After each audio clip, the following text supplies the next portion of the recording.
पूजन भेला रसिया गेली ऋषिया हे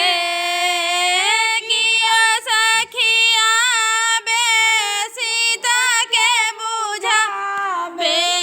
किया सखी न बदलने ठार है किया सखी न बदलने ठार है गौड़े पूजन भेल आबे रसिया गेली ऋषिया हे किया सखिया बे सीता के बुझाबे किया सखी दीपन ने ठार है किया सखी दीपन ने ठार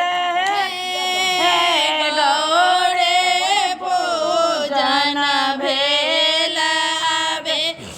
रसिया गेली ऋषिया